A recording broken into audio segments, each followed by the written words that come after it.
ఎలా అనిపిస్తుంది 50 రోజులు పరిపాలన? ఆల్రెడీ మీరు ముందే చెప్పారు టీడీపీ కూటమి, ఎన్డీఏ కూటమి అధికారంలోకి ఇంతకుముందు కూడా వస్తదని. మీరు అడిగినప్పుడు ఆ!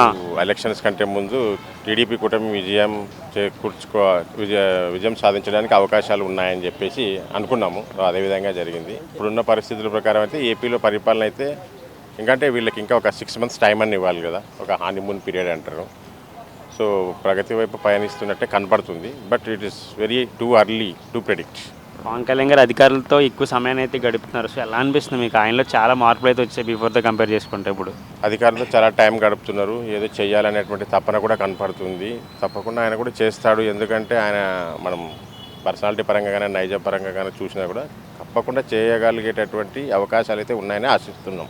అలాగే ఐటీ మినిస్టర్‌గా నారా లోకేష్ గారు అమరావతికి ఎలాంటి పరిశ్రమలు తెచ్చే అవకాశాలు ఉన్నాయి? ఐటీ మినిస్టర్గా ఇంతకుముందు కూడా ఆయన చేసినప్పుడు, అంటే ఇప్పుడు ఐటీ మినిస్టర్గా చేస్తున్నప్పుడు ఇప్పుడు ఆల్రెడీ కొన్ని యూట్యూబ్ తోటి వాటితోటి సంప్రదింపులు జరుపుతున్నాయి. సో మన ఆంధ్రప్రదేశ్కి రాబోతున్నాయని కూడా చెప్తున్నారు. But still everything is in the pipe line.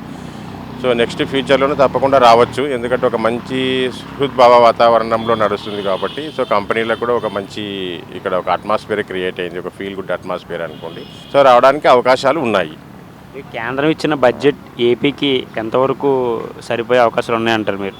అదైతే పక్కా సరిపోదండి, బట్ ఇంకా రావాలి. సో ఇప్పుడున్న పరిస్థితుల్లో ఆంధ్రప్రదేశ్ చంద్రబాబు నాయుడు చెప్పేది ఏంటంటే ఇర్రిపేరబుల్ అంటున్నాడు. బట్ స్టిల్ మేము చేయగలుగుతాము అని చెప్పేసి శ్వేతపత్రాలు అవి రిలీజ్ చేస్తున్నాడు. సో ఎంతవరకు కరెక్ట్గా మనకు అవసరము అనేటువంటిది. బట్ గుడిలో మెల్ల ఏదైతే వచ్చింది కదా, ఇంకా చేయబోతాము అని కూడా చెప్తున్నారు. అది కూడా మంచిదే.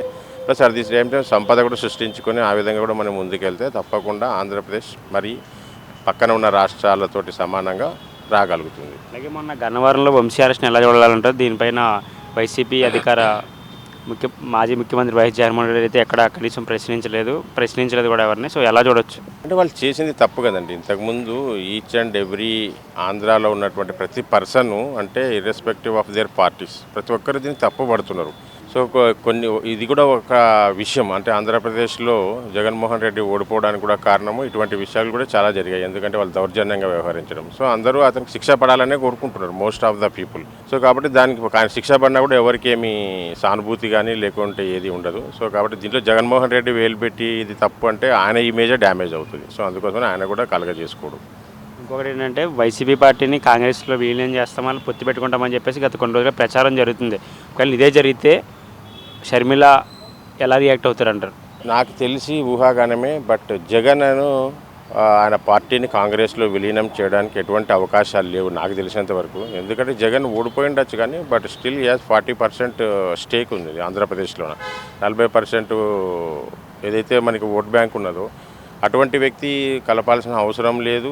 ఒకవేళ నిజంగా కలపాలంటే షర్మిల అనేటువంటిది పెద్ద ఫ్యాక్టర్ ఏం కాదు. Sharmila is not the leader of the Congress లీడర్లు చాలామంది ఉన్నారు కదా, వాళ్ళతోటి మాట్లాడతారు. Sharmila is one of the person. నేను కలపడానుకుంటున్నా, కలిపినా కూడా షర్మిలని పెద్ద కన్సిడరేషన్లోకి ఏం తీసుకోరు. సామాన్య వ్యక్తిగా మీరు ఎన్డీఏ కూటమికి ఇచ్చే సలహా అంటే మీరు ఏం చెప్తారు? ఇంకా ఫాస్ట్గా పనిచేయాలని చెప్తాను. ఇంకా ట్రాన్స్పరెన్సీ రావాలని కూడా చెప్తాను ఎన్డీఏ కూటమి.